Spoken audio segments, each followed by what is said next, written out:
S99 TV news ఇటీవల pollution control బోర్డులో 20 పోస్టులకు నోటిఫికేషన్ విడుదల చేస్తే 19,000 మంది దరఖాస్తు చేసుకున్నారు. అలాంటప్పుడు ప్రభుత్వంపై వ్యతిరేకత రావడం సహజం. ప్రభుత్వంపై వ్యతిరేకంగా మాట్లాడే వాళ్ళను మీడియా నియంత్రించాలి. సో అయితే మీరందరూ కూడా ఒకటి విషయం గుర్తుపెట్టుకోవాల్సిన ప్రధానమైన విషయం ఏంటంటే మా పరిస్థితి మీరు గమనిస్తే ఇట్స్ ఏ మోస్ట్ అన్ఎన్వియస్ జాబ్.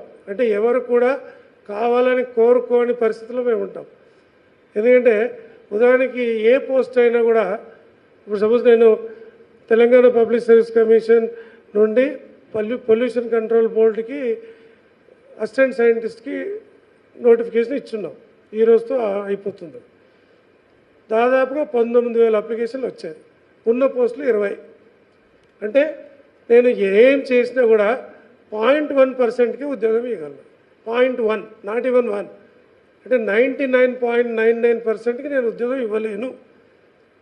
99.99%కి ఉద్యోగం ఇవ్వకపోతే వాళ్ళు మన గురించి మంచి మాట్లాడతారని చెప్పుకోవడం కష్టం. సో అసంతృప్తి అనేది ఆటోమేటిక్గా ఉంటుంది. సో దాన్ని అది సహేతుకమైందా నిర్హేతుకమైందా అనవసర దీనిలో వస్తుంది అనేది మీరు కూడా గమనించాలి.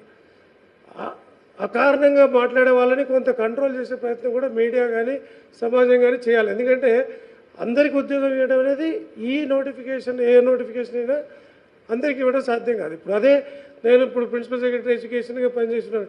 అక్కడ అందరు బాగా చదివారు అనుకోండి, అందరికీ డిస్టింక్షన్ మార్కులు రావచ్చు. It is possible. Everybody getting 90+% if everybody is writing well possible. ఇక్కడ అది సాధ్యం కాదు. ఉన్న పోస్టులు 20 కాబట్టి ఎన్ని రకాలుగా మనం ప్రయత్నం చేసినా నేను చివరికి 20 మందికే ఉద్యోగం ఇవ్వాలి. కాబట్టి కొన్ని అపోహలు కానీ బయట అసత్యాలు కానీ ప్రచారం చేసే వాళ్ళు ఉంటారు. సో దాన్ని ప్రతి ఒక్కటి మీరు సీరియస్గా అంటే సమాజం కానీ పత్రికలు కానీ దాన్ని పెద్ద ఎత్తున తీసుకోకూడదు.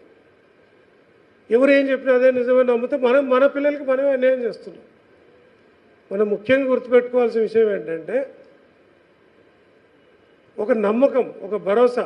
నేను ఈ కమిషన్ చైర్మన్గా టేక్ ఓవర్ చేసినప్పుడు కూడా అదే చెప్పాను. నేను దాదాపుగా 3.5-4 ఏళ్ళ సర్వీస్ వదులుకొని ఇక్కడికి వచ్చిన ప్రధానమైన లక్ష్యం కారణం ఏంటంటే